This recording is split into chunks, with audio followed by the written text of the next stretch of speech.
உங்கள் சத்யாவின் தமிழ் புத்தாண்டு super offer.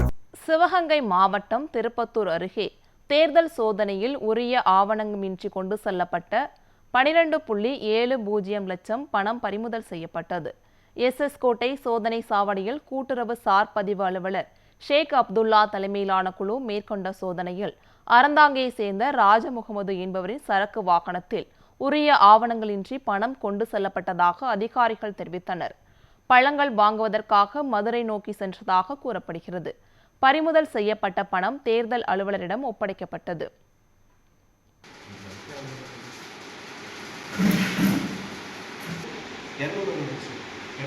டோட்டலாக வந்துட்டு 282